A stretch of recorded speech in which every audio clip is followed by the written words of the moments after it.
அன்புள்ள நெஞ்சங்களுக்கு என்னுடைய அன்பான வணக்கம். இன்றைக்கி இந்த வீடியோவில் என்ன பார்க்க போகிறோம் அப்படின்னா, நிறைய பேருக்கு அதாவது பகவத்கீதை படித்த நிறைய பேர் இன்னமும் நம்பிக்கிட்டே இருக்காங்க. மகாவிஷ்ணு அதாவது கிருஷ்ண பரமாத்மா இந்த கலியுகத்தை அழிக்கிறதுக்காக கல்கி அவதாரம் எடுத்து வருவார், இனி வரப்போகிறாரு. அவர் தான் இந்த உலகத்தை அழிப்பார், இந்த கலியுகத்தை அழிப்பார் அப்படின்னு இன்னமும் நிறைய பேர் நம்பிக்கிட்டு இருக்காங்க. நானும் யூடியூப்பு, ஃபேஸ்புக்கு இந்த மாதிரி இதிலெல்லாம் இந்த மாதிரி சோசியல் மீடியாவில் நிறைய இந்த ஆன்மீக தகவல்கள் பற்றி பார்க்கும்போது ஒவ்வொரு வீடியோவுக்கு கீழேயும் நிறைய பக்தர்கள் கமெண்ட் பாக்ஸில் கமெண்ட் போடுறாங்க. எப்படின்னா, இந்த கலியுகம் ரொம்ப கெட்டது, அதனால தான் இந்த உலகத்தில் கொலை, கொள்ளை, கற்பழிப்பு அப்படின்னு நிறைய ஆபத்துக்கள், விளைவுகள்லாம் நடக்குது.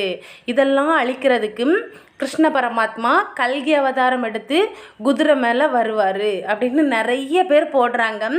அவங்களுக்கெல்லாம் உண்மையாகவே தெரியலையா அப்படின்னு எனக்கு தெரியலை. ஆனால் என்னை பொறுத்த வரைக்கும் கிருஷ்ணர் கல்கி அவதாரம் எடுத்து வந்தாச்சு, எப்போவோ வந்தாச்சு. அது எப்போன்னா 1008 மாசி 20 அன்னைக்கு வந்தாச்சு.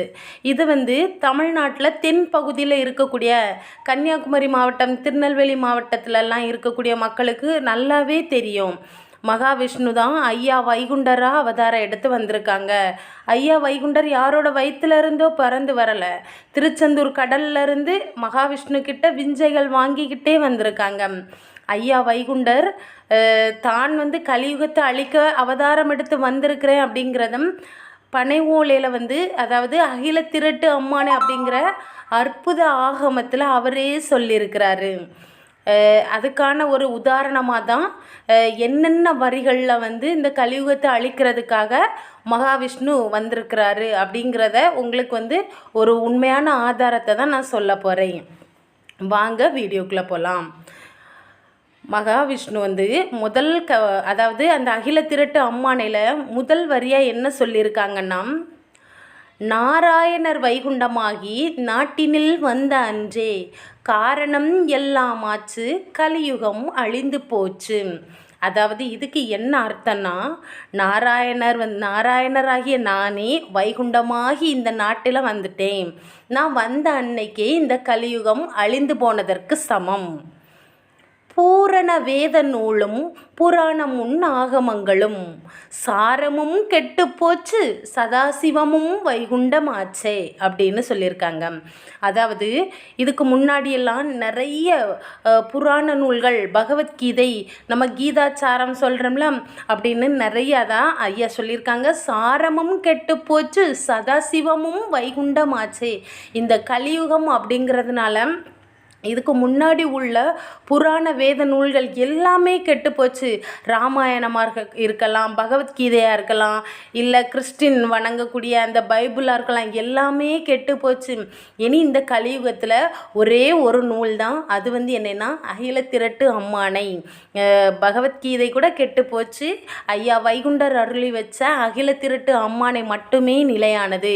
நான் நாராயண வைகுண்டமாக இந்த நாட்டில் அவதாரம் பண்ணிவிட்டேன் அப்படின்னு ஒரு உண்மையான ஒரு ஆதாரத்தை அந்த அகில திரட்டு அம்மானையோட முதல் பக்கத்தில் ஐயாவே சொல்லியிருக்காங்க.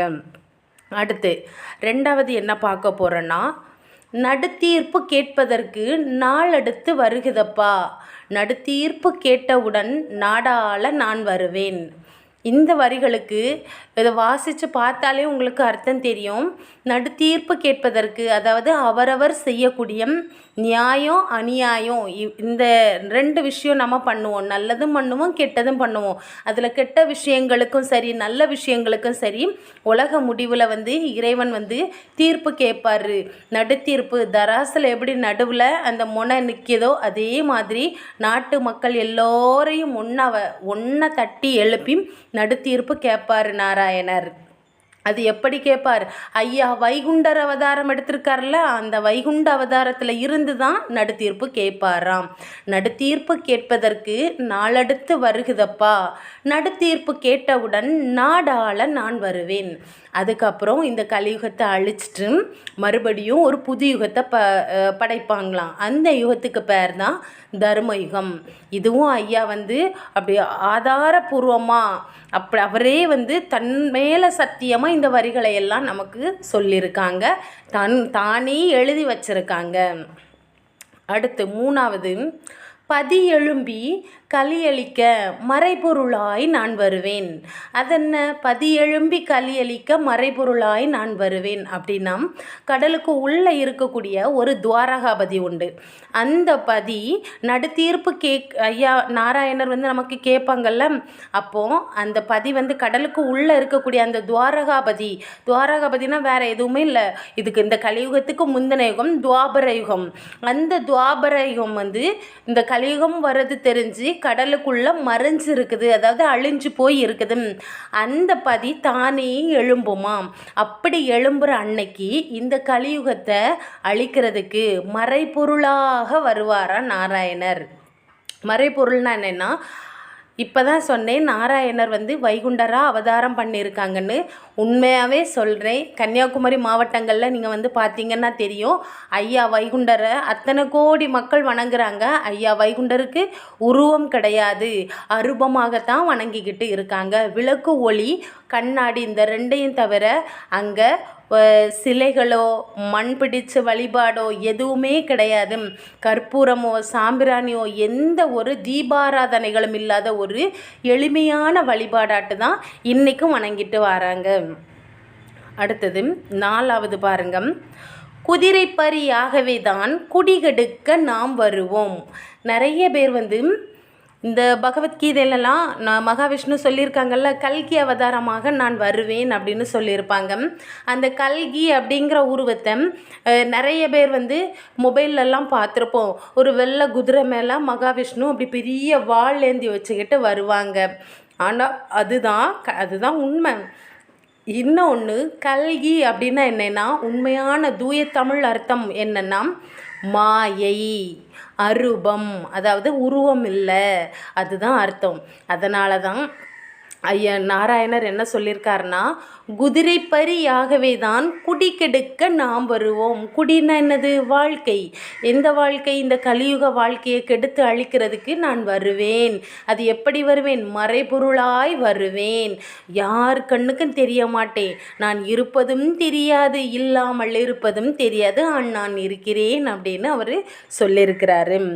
அடுத்தது 5வது பாருங்க, நாட்டு முடியிறைக்கு நாராயணர் பதியாள வருகிறார் எங்கள் ஐயா, சிவ சிவ சிவ சிவா அரகர அரகரா.